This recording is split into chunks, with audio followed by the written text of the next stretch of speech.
Kisah akan berfokus pada seorang wanita bernama Michi. Saat ini, ia akan pergi ke rumah teman kerjanya yang hilang kabar selama lebih dari 1 minggu. Sesampainya di rumah, si teman rupanya baik-baik saja. Sempat meminta maaf karena hilang kabar terlalu lama. Si teman permisi dulu ke belakang, mengambil sebuah tambang. Kemudian, memberitahu Michi jika hasil kerjanya selama 1 minggu ada di atas meja. Tanpa sadar, jika saat ini si rekan berniat untuk bundir.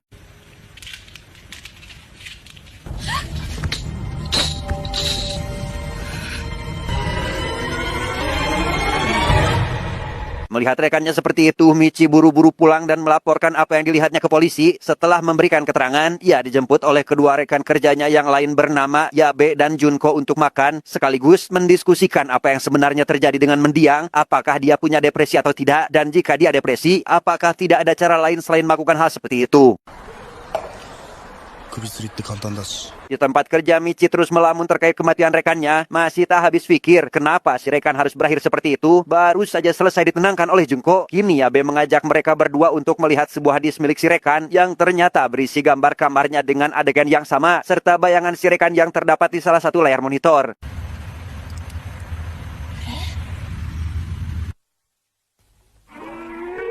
Di tempat lain terlihat Yabe mendapat panggilan dari seseorang yang meminta pertolongan. Tahu jika orang itu adalah si rekan yang belum lama ini meninggal, ia pun langsung pergi ke rumahnya untuk melihat apa yang sebenarnya terjadi, ditambah dengan foto yang rekannya kirimkan, yang tentu saja membuat Yabe sangat penasaran. Namun sesampainya di rumah, Yabe malah menemukan sebuah kertas bertuliskan ruang terlarang dan penampakan seperti ini.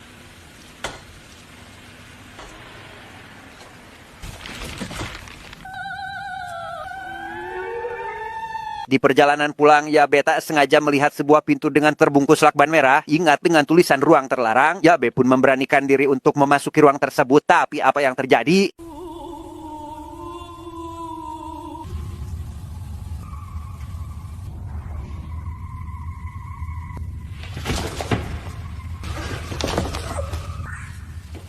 Ya, ada seonggok entah itu juri geroh atau manusia biasa. Sejak hari itu, Yabe mulai hilang kabar dan tak masuk kerja selama beberapa hari. Hal itu tentu membuat Michi dan Junko keheranan dengan apa yang sebenarnya menimpa Yabe saat ini.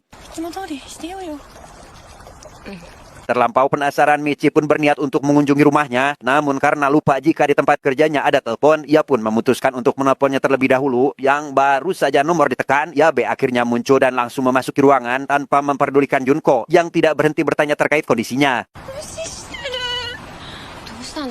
Di tempat kerjanya, Michi ditegur oleh Pak Bos terkait ia yang terlalu perhatian dengan Yabe. Menurutnya, perhatian yang terlalu berlebihan kepada seorang teman justru akan menyakiti si pemberi perhatian itu sendiri, di mana si bos memberikan sebuah pendapat bahwa Michi lebih baik menjauhi Yabe karena itu adalah satu-satunya pilihan yang terbaik.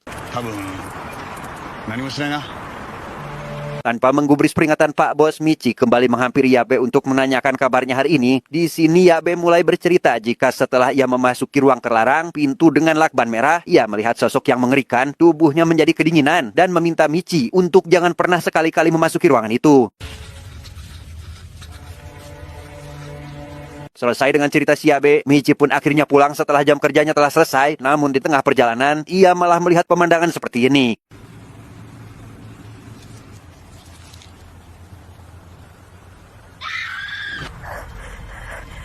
Ya, setelah melihat orang bundir di jalan, singkat cerita Michi sudah kembali bekerja dan kali ini ia dan Junko kehilangan bosnya yang tiba-tiba saja menghilang tak kemana. Sudah coba tanya ke sana ke sini tapi tetap tidak ada. Junko yang penasaran kemana hilangnya si bos pun memilih untuk mencarinya sendiri, di mana Michi yang baru saja dihubungi oleh Yabe yang meminta pertolongan pun langsung menghampirinya, tetapi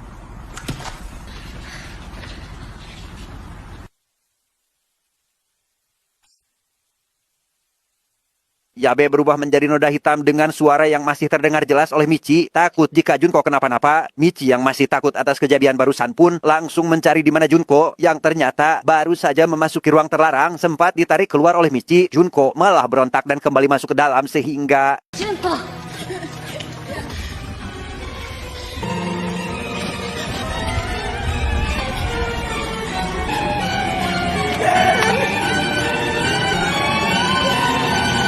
Setelah melewati kejadian mengerikan tersebut, Junko tiba-tiba saja berubah menjadi aneh. Tatapan matanya tampak kosong seperti orang yang punya kelainan mental, terus meminta tolong dan merasa kedinginan seperti yang Yabe rasakan, sehingga Michi tidak punya pilihan selain harus merawat Junko di rumahnya.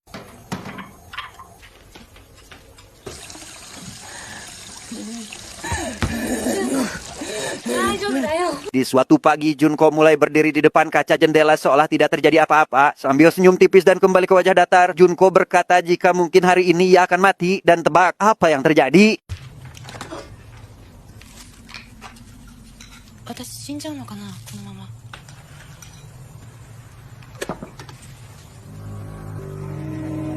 Ya, tubuh Junko tiba-tiba menghilang dan berubah menjadi noda hitam seperti Yabe. Sempat penasaran kemana Junko pergi, Michi akhirnya sadar jika noda hitam yang menempel di dindingnya adalah Junko, rekan kerja satu-satunya yang masih tersisa, yang sekarang sudah menjadi korban atas sesuatu yang masih misterius.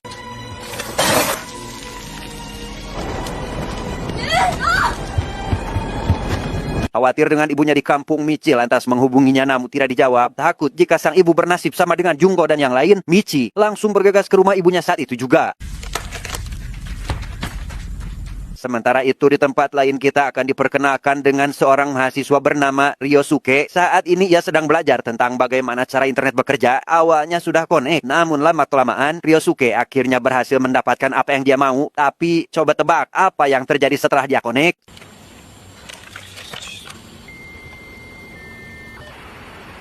Ya, Ryosuke diperlihatkan sebuah video yang agak creepy bahkan sampai ditanya apakah dia melihat hantu. Sempat dimatikan, komputer kembali menyala dengan memperlihatkan video lain tepat ketika Ryosuke sudah tertidur.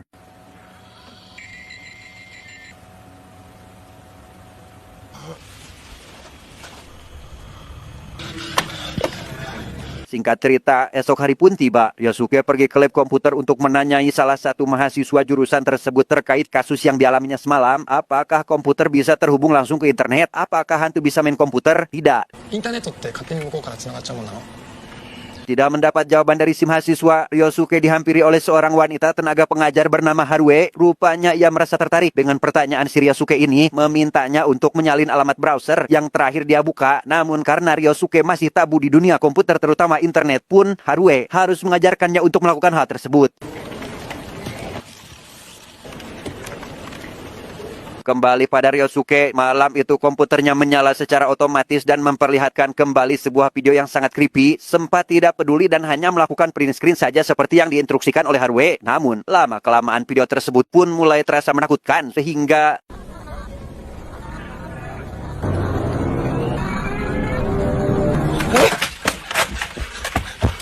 Ya, setelah mematikan paksa komputer, esok harinya Ryosuke kembali menemui Harue untuk berkonsultasi. Di sana ia juga mengatakan telah melakukan apa yang Harue tutorialkan. Penasaran dengan apa yang ada di komputer Ryosuke, mereka pun langsung ke rumahnya saat itu juga.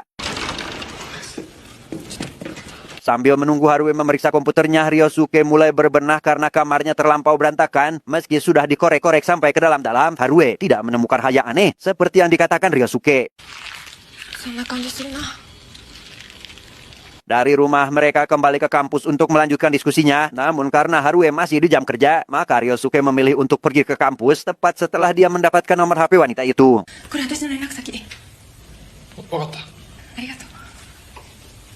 Bukannya membaca, Ryosuke malah melamun saja di perpustakaan. Sampai di suatu titik, ia malah tak sengaja melihat sebuah bayangan hitam. Belum juga hilang kagetnya, ia malah dihampiri oleh mahasiswa lain yang juga bisa melihat sosok tersebut. Meminta Ryosuke untuk mengejarnya dan meyakinkan apakah sosok tersebut adalah hantu atau hanya manusia biasa.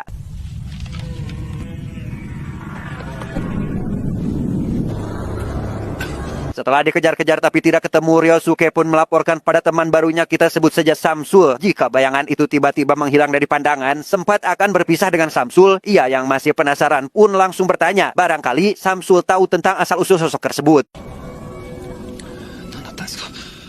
Ryosuke mulai kedinginan setelah dia bertatap muka dengan si bayangan. Dia mana Samsul yang perhatian pun langsung memberikan air hangat sambil bercerita bahwa apa yang baru saja mereka lihat adalah sosok roh, kesadaran, atau jiwa yang datang dari dunia dengan kapasitas yang terbatas. Entah kapasitasnya miliar atau triliun, tapi yang pasti mereka harus beralih ke tempat lain karena mungkin saja kapasitasnya sudah terlalu kepenuhan. Dan coba tebak kemana mereka akan pindah.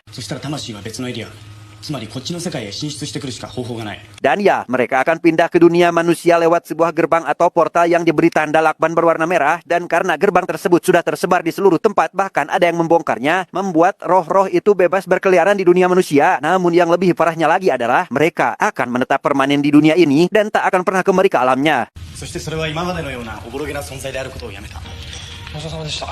Singkat cerita, setelah pertemuannya dengan Samsul, Ryosuke mulai pergi berjalan-jalan ke beberapa tempat yang anehnya selalu tidak ada siapa-siapa, entah kemana mereka, apakah hilang, atau sekedar hiburan, entahlah.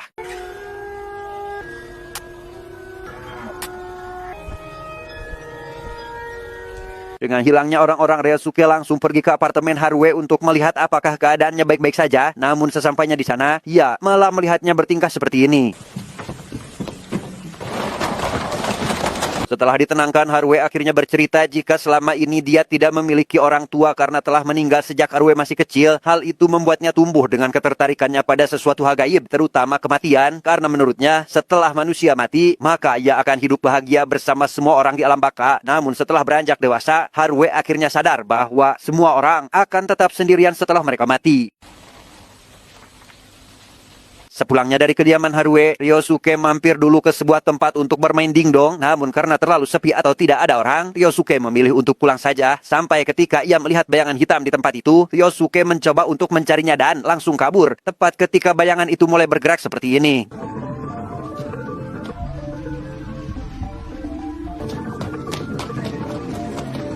Tak terasa hari sudah mulai gelap, Ryosuke memilih untuk kembali ke rumahnya dan terlihat Haruo sudah ada di depan pintu. Entah apa yang sebenarnya terjadi, Haruo tiba-tiba berkata jika ingin terus bersama Ryosuke, bawa dirinya pergi sejauh mungkin, sehingga mereka langsung pergi ke stasiun terdekat dengan tujuan yang masih samar. Di dalam kereta pun tak kalah sepi dengan di luar. Haruo mulai menanyakan kemana semua orang pergi. Sampai ketika kereta tiba-tiba berhenti, Haruo mendadak ingin pulang dan langsung berlari saat Ryosuke hendak mencari si masinis.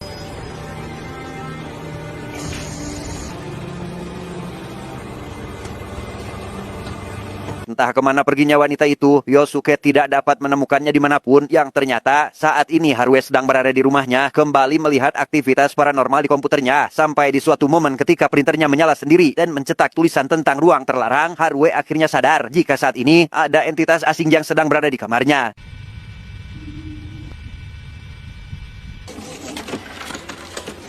Tidak takut atau apa, Haruo malah mendekati entitas itu dan memeluknya. Sementara di luar, terlihat Ryosuke yang baru sampai ke rumah Haruo yang tadi menghilang entah kemana.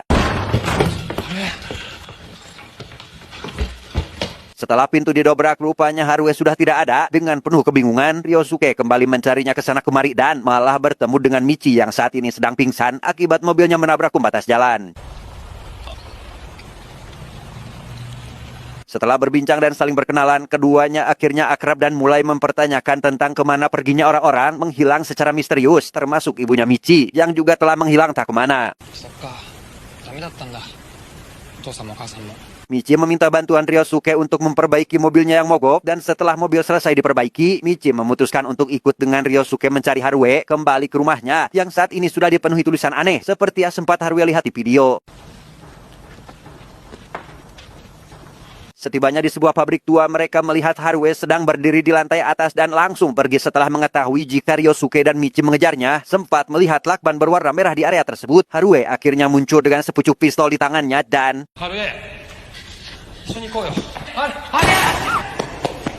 Tanpa sepatah kata pun yang keluar, Haruo akhirnya mengakhiri hidup dengan cara yang tidak lazim. Sudah mah kekurangan orang, malah bundir. Meski Ryosuke hendak membawanya ke rumah sakit, nyawa Haruo sudah tidak terselamatkan, yang membuat mereka terpaksa harus pergi meninggalkannya.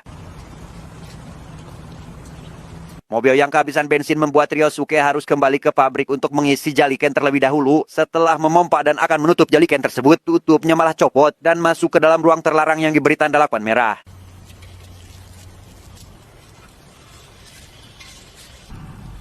Ya, Ryosuke pun terjebak di ruangan tersebut dengan arwah yang mengajaknya berkomunikasi. Meski takut dengan sosok tersebut, ia memilih untuk melawan dengan tidak mengakui keberadaannya, tetapi...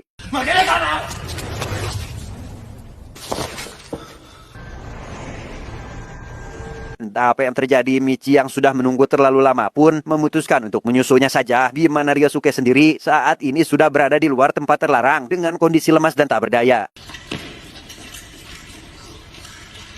Tanpa banyak bicara, Michi lantas membawa Ryosuke bersamanya. Sesampainya di tempat tujuan, Michi hanya bisa menangis melihat keadaan Ryosuke yang tidak baik-baik saja. Namun meski begitu, ia tetap membawa Ryosuke pergi dengan menyeberangi lautan menggunakan perahu.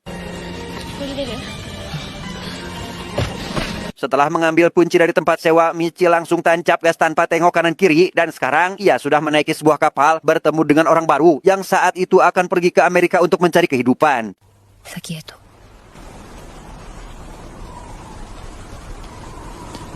Ryosuke sendiri rupanya sudah lenyap beberapa saat setelah mereka memasuki kapal. Tidak panik, takut, ataupun sedih berlebihan, Michi kini bisa lebih legowo dengan hal tersebut karena memang mau bereaksi seperti apapun, ia tetap tidak akan pernah bisa menghentikan fenomena yang melenyapkan orang-orang secara misterius.